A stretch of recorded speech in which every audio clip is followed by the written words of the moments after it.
kegiatan pengajian yang biasanya kadang ya kajiannya itu di Jumat terakhir bulan ya, di pekan terakhir di setiap bulannya begitu.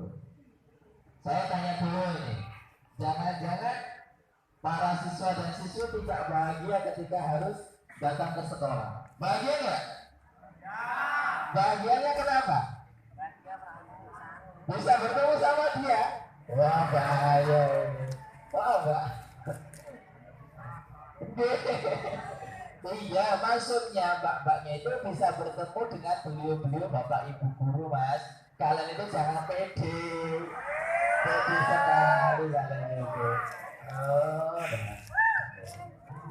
alhamdulillah bisa berkumpul, bisa bercengkrama, bisa diskusi, bisa saling melengkapi satu dengan yang lainnya secara langsung.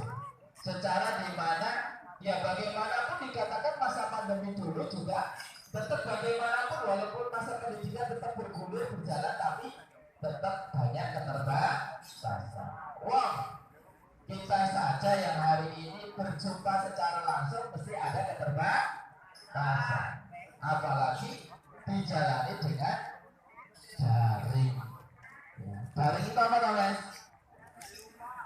Daring bukan darling loh ya. Apa daring itu singkatan dari apa? Dalam jaringan, maksudnya adalah memakai media ya yang menggunakan jaringan yang entah itu internet atau telepon atau yang lainnya. Kalau hari ini alhamdulillah bahasanya sudah luring. Apa luring? Luar jaringan. Maknanya adalah sudah tatap muka. Luar 17 loh ya. Tatap muka itu 17. Enggak. Maksudnya bisa berhadapan-hadapan. Bisa lebih mengenal. Ya. Bisa lebih mengenal. Ini sesuatu hal yang sekali lagi harus kita syukuri. Ya. Semuanya siap.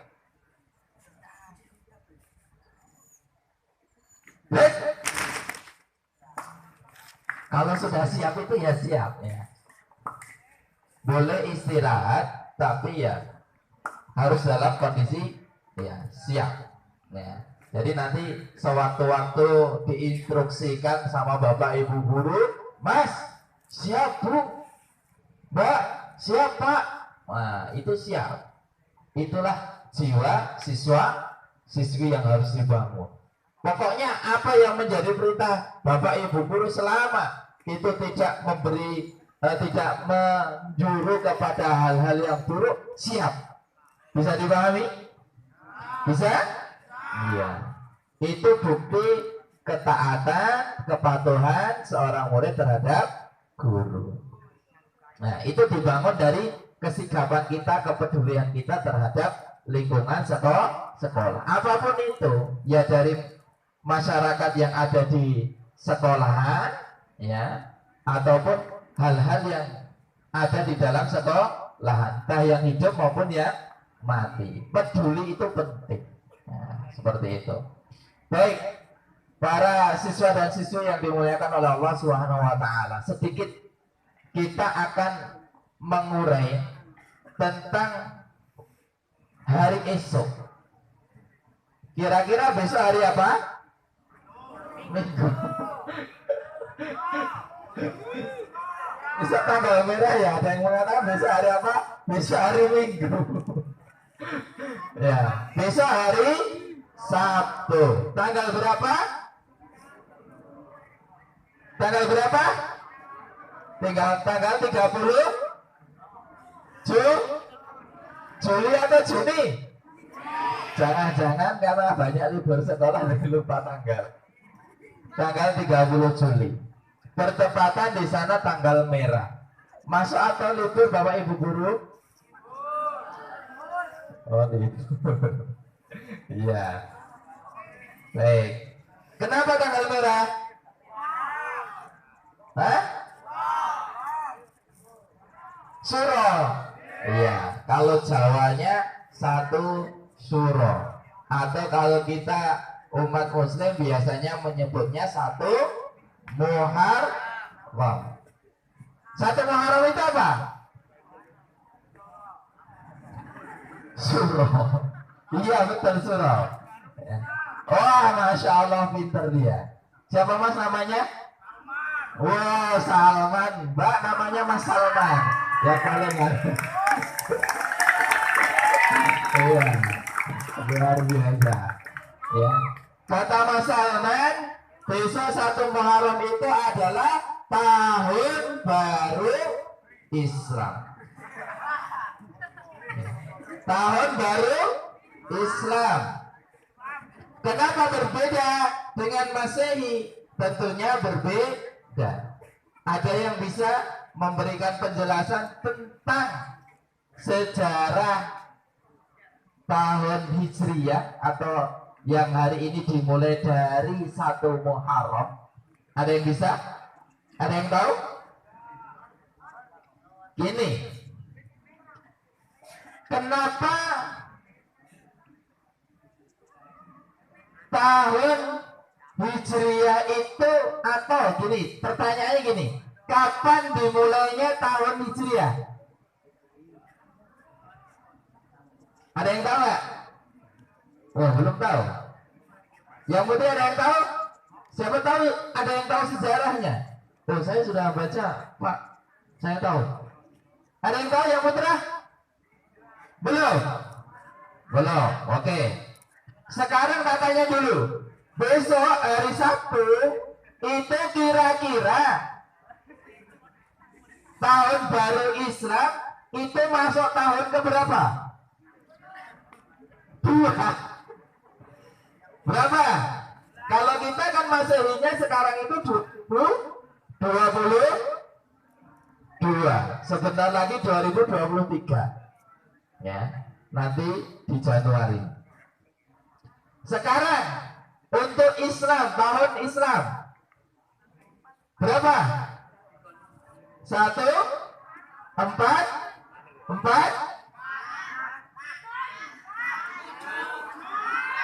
6. Saya kasih pilihan 1, 4, 4, 4, 1, 4, 4, 3, 1, 4, 4, 5. Iya, oke. Hari ini yang kita jalani saat sekarang ini masih menginjak tahun 1443 Hijriah. Nanti setelah maghrib itu sudah menjadi 1 atau 1444. Kalau dalam Islam patokannya bukan di tengah malam.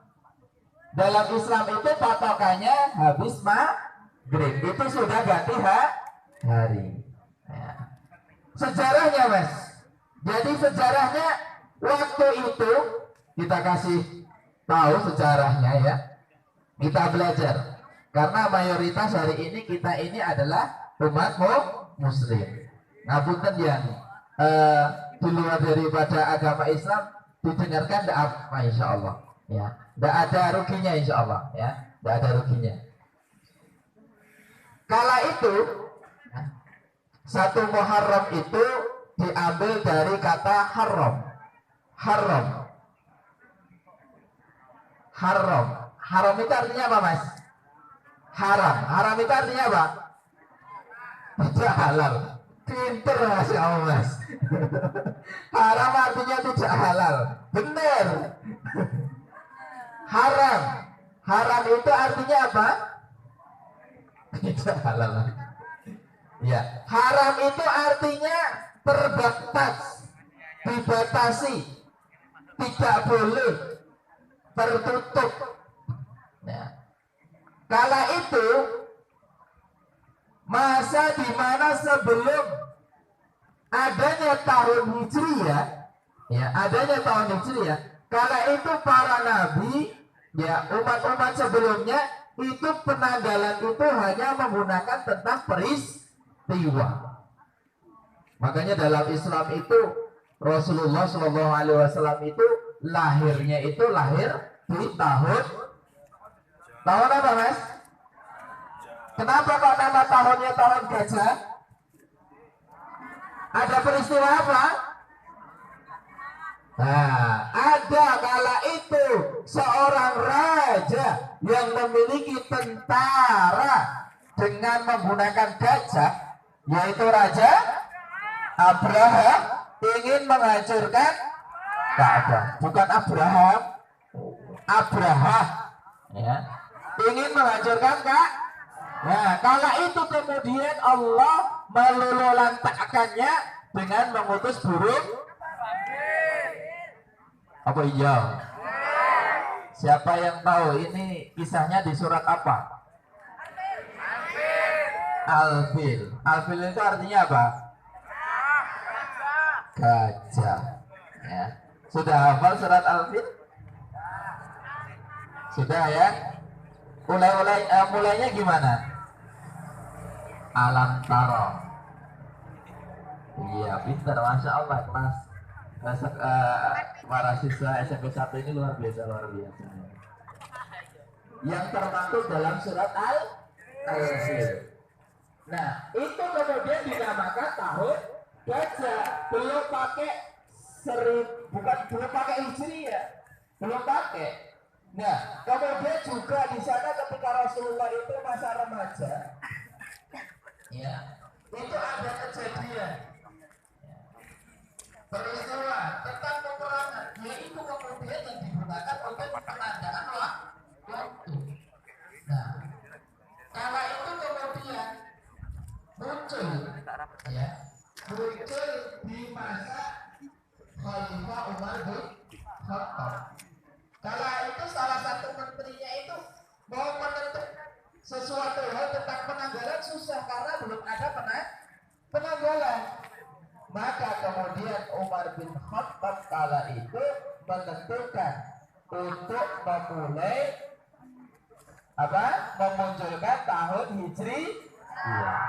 Yang tahun Hijriah itu diambil awal mula oleh Umar bin Khattab dengan dasar hijrahnya Rasulullah kemana? Ke Madinah. Kenapa kok yang diambil hijrahnya Rasulullah ke Madinah? Tidak hijrahnya Rasulullah yang pertama kali. Karena nilai-nilai hijrahnya Rasulullah dan para sahabat ke Madinah itu adalah nilai-nilai yang luar biasa, perjuangannya.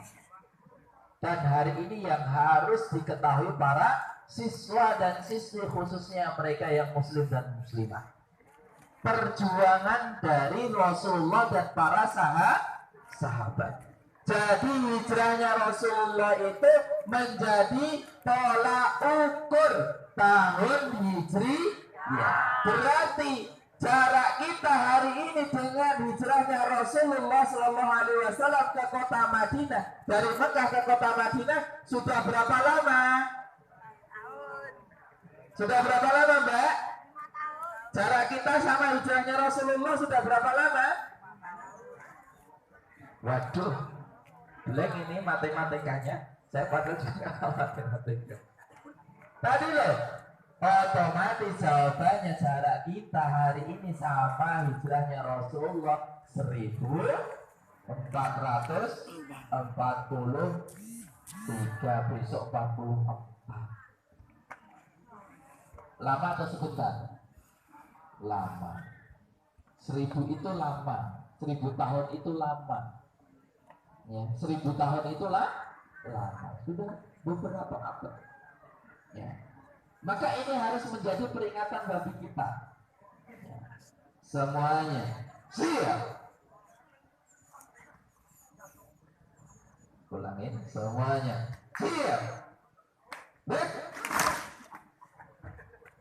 Siap. Baik. Oke.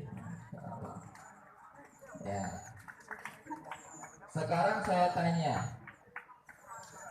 ada yang tahu apa dari hijrahnya Rasulullah dari Madinah ke dari Mekah ke Madinah? Ada yang tahu? Ada yang tahu? Nilai-nilainya apa kira-kira? Ini sejarah tahun Hijriah. Kala itu nilai yang pertama adalah tentang perjuangan, tentang kesungguhan untuk berjuang. Ya. Dalam sejarah dikatakan bahwasanya kala itu Rasulullah dan para sahabat waktu itu terzalimi dengan yang mayoritas kala itu di Makkah adalah orang-orang yang memegang ajaran yang mereka menyembah berhala. Ya, menyembah berhala. Maka Rasulullah ketika membawa ajaran Islam ini banyak ditentang. Dan para sahabat-sahabat kala itu yang mempercayai dan mengikuti ajaran Rasulullah itu pun juga banyak ujian dan tantangan. Bahkan Mas, Mbak, tidak terkecuali dengan siksaan-siksaan. Maka kemudian Allah perintahkan untuk hijrah. Ya. Allah izinkan untuk hijrah. Hijrah kemana tadi? Ke Madinah. Maknanya apa? Untuk perbaikan, untuk kebaikan. Saya ambil contoh kesimpulan. Kita bisa mengambil hikmahnya. Kalau Rasulullah saja dengan sungguh-sungguh benar-benar ingin memperbaiki diri, ingin memperbaiki umat, ingin menunjukkan kualitas terbaiknya dengan berhijrah dari kota Makkah ke kota Madinah dengan perjuangannya begitu luar biasa. Para siswa harusnya hari ini ketika kalian dari rumah pergi perjalanan, melakukan perjalanan ke sekolahan, itu harus juga dengan niat perjuangan. Sayangnya, maaf ya, semoga siswa-siswi di sini tidak ada. Hari ini banyak siswa dan siswi ketika mereka beranjak dari rumah ke sekolahan, mereka tidak membawa niat yang lurus untuk berjuang. Tidak membawa niat yang baik, niat semangat untuk memperbaiki diri. Akhirnya di sekolahan apa yang didapat? Apa kira-kira yang didapat, Mas? Hanya capek, hanya pusing, mumet, mikir pelajaran dan yang lainnya. Karena apa? Dari rumah sudah tidak berniat untuk berjuang. Ini yang salah. Dan semoga siswa-siswi di sini tidak ada. Semoga siswa-siswi di sini niat dari rumah benar-benar ikhlas, tulus untuk berjuang, untuk memperbaiki diri. Nilainya kita contoh Rasulullah dan para sahabat. Ya. Siapa di antara kita, Mas, Mbak, kira-kira ada yang kesusahan, kesulitan untuk berjuang di sekolahan? Kita pastikan, ya, kita pastikan kalau hari ini, ya, Mas-mas, Mbak-mbak, coba direnungkan, hari ini di antara kita yang merasa mungkin kok susah ya saya menerima pelajaran Bapak Ibu guru. Hari ini mungkin di antara kita, kok saya pelajaran ini susah menerimanya ya, kok nggak paham-paham ya. Pernah nggak kita menilai diri kita? Bisa jadi ketika, ya Allah, saya kok susah menerima pelajaran Bu Guru, Pak Guru ini.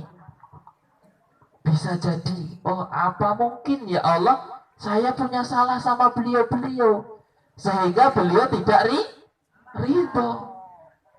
Bisa jadi. Maka segeralah minta doanya, minta nasihat, minta sesuatu hal yang menjadikan beliau-beliau ridho. Yakin 100%. Allah akan berikan kemudahan untuk antum belajar. Ya. Kenapa? Murid terbaik itu ketika mereka bisa dengan para gurunya. Bisa apa? Menjadikan para guru-gurunya itu sesuatu hal yang baik untuk dirinya. Nah, bisa jadi. Kemudian